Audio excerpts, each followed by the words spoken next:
जब हजरत अब्बास अलमदार की कब्र मुबारक पर बहने वाले इस पानी पर तहकीक की तो उसका क्या नतीजा निकला, जानकर यकीनन आप भी चौंक जाओगे। इसलिए आज का यह वीडियो आप सभी के लिए बहुत ही ज्यादा खास है। आप इसको आखिर तक जरूर देखें। और सबसे पहले हजरत इमाम हुसैन और हजरत अब्बास अलमदार की मोहब्बत में इस वीडियो को दिल से एक लाइक जरूर कर दें और कमेंट बॉक्स में अल्लाहू अकबर लिखकर इसे शेयर भी कर दें ताकि और भी लोगों के पास में वीडियो पहुंच जाए। तो चलिए दोस्तों शुरू करते हैं। दोस्तों सबसे पहले तो हम आपको बता दें कि इराक में हर जगह पर खारा पानी है। यहाँ पर नमकीन और खारे पानी के अलावा मीठा पानी मिलाना तकरीबन नामुमकिन सी बात है। इस हाल में हजरत अब्बास अलमदार के रोजे पर मीठे पानी का होना यकीनन अल्लाह का एक बहुत बड़ा करिश्मा है। और यही नहीं, यह बात साइंसदानों के लिए भी इंतहाई परेशानी की बात है। इसीलिए दुनिया भर के साइंसदान इस बात पर तहकीक करने पर मजबूर हैं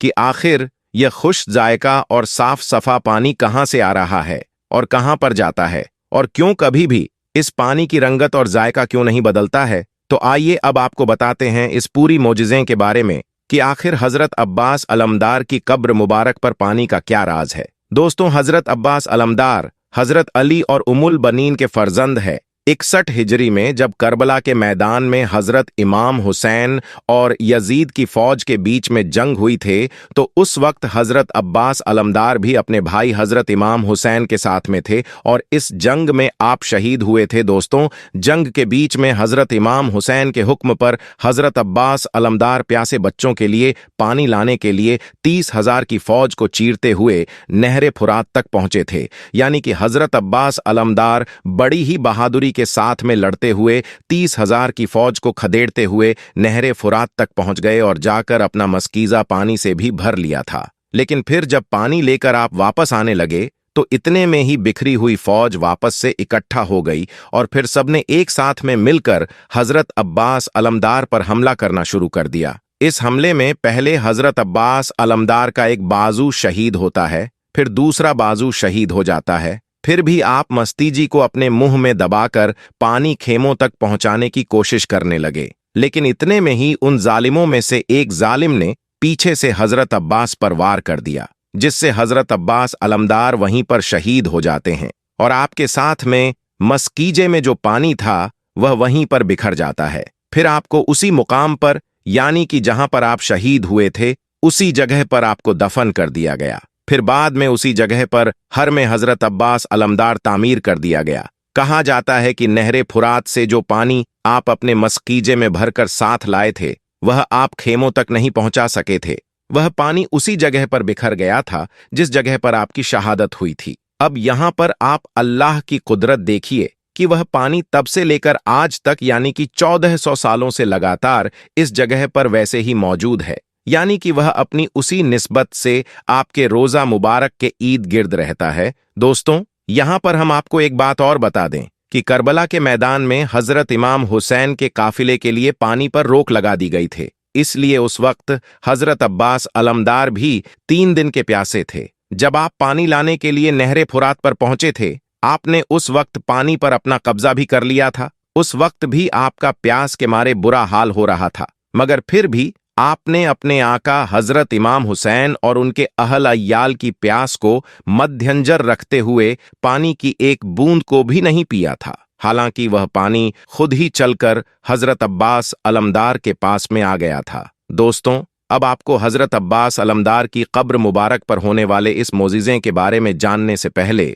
सरदार के बारे में जानना बेहद जरूरी है, तभी आपको यह पूरी बात समझ में आएगी। हम आपको बता दें कि हजरत अब्बास अलमदार की रोजा मुबारक का अहम हिस्सा सरदार है, जहां पर आपकी हकीकत मुबारक मौजूद है। यह सरदार 7वीं सदी में तामीर किया गया था। इस सरदार की दीवारें बहुत ही ज्यादा मोटी और चौड़ी बनाई गई हैं। इसमें बहुत सारी गैलरियां और तंग रास्ते भी हैं। इसके तकरीबन दरमियानी हिस्से में जमीन पर एक लोहे का दरवाजा भी है। यह दरवाजा उस रास्ते पर खुलता है जो सरदार की तरफ जाता है। यह रास्ता 8 सीढ़ियों पर बना हुआ है और इन 8 सीढ़ियों के बाद सरदार का फरस शुरू हो जाता है। इसके बाद सरदार गैलरी की जो दीवार है उसके बिल्कुल करीब में ही हजरत अब्बास अलमदार की कब्र मुबारक मौजूद है। वहीं पर मेहराब नुमा ताक बनी हुई है। सरदार में बने इन मेहराब नुमा ताक की तादाद 13 है और यह सब पैमाइश में एक दूसरे से मुख्तलिफ है। दोस्तों, शेख हलीम अब्बास, जिनकी उम्र अब 76 बरस है, वह पिछले 36 सालों से हजरत अब्बास अलमदार के रोजे मुबारक पर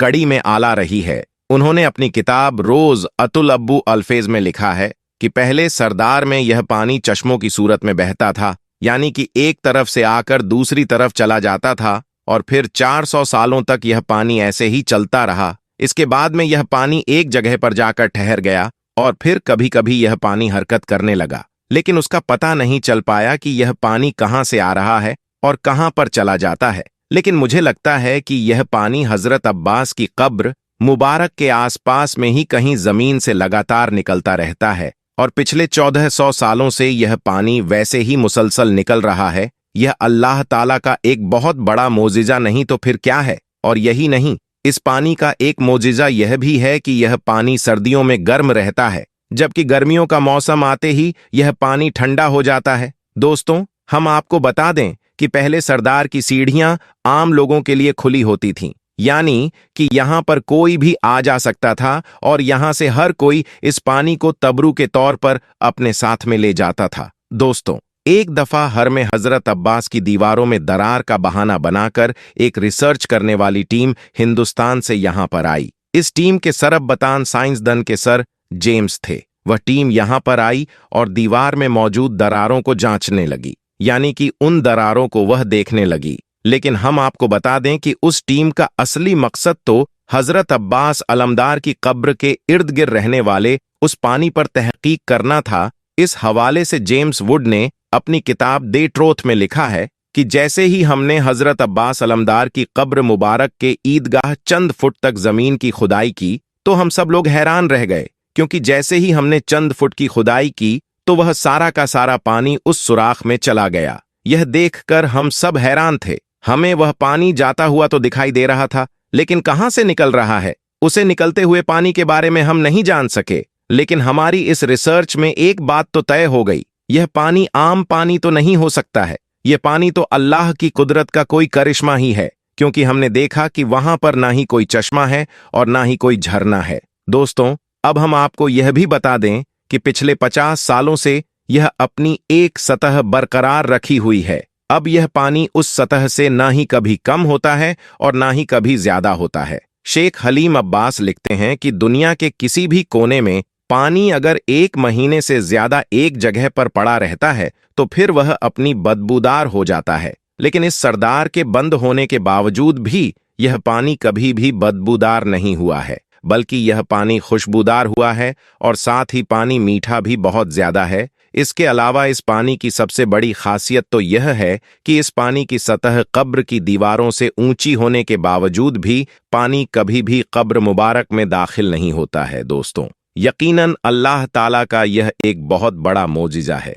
जिसे आज लोग अपनी खुली आंखों से देख रही हैं। इसे देखकर आज दुनिया के बड़े बड़े वैज्ञानिक भी हैरान हो रहे हैं, क्योंकि यह कितनी खूबसूरत बात है। यह 1400 सालों से हजरत अब्बास अलमदार की कब्र मुबारक के आसपास में यह पानी मौजूद है, मगर कभी भी यह पानी हजरत अब्बास की कब्र मुबारक के अंदर दाखिल नहीं होता है। और साथ ही इस पानी में ना ही कभी बदबू आती है, और ना यह पानी किसी किस्म का कोई खारा पानी है, और ना ही यह पानी कभी गंदा होता है, और ना ही इस पानी में किसी किस्म का कोई फंगस पैदा होता है। दोस्तों, अल्लाह पाक का यह मौजिज़ा सुनने के बाद भी अगर कोई शख्स अहले बैत की अजमत को न माने तो इससे बड़ा बदनसीब शख्स कोई नहीं होगा। बेशक अहले बैत की पैरवी भी लाजमी है। अल्लाह तबारक ताला से दुआ है कि अल्लाह पाक हमें अपनी प्यारे नबी के सदके तुफेल हजरत अब्बास अलमदार के रोज़ा मुबारक की जियारत नसीब फरमाए और हमारे दिलों में अहले बैत की मोहब्बत को पैदा करें। आमीन, अल्लाहुम्मा आमीन। एक बार आप भी कमेंट बॉक्स में आमीन जरूर लिख दें। आपका वीडियो देखने के लिए बहुत बहुत शुक्रिया।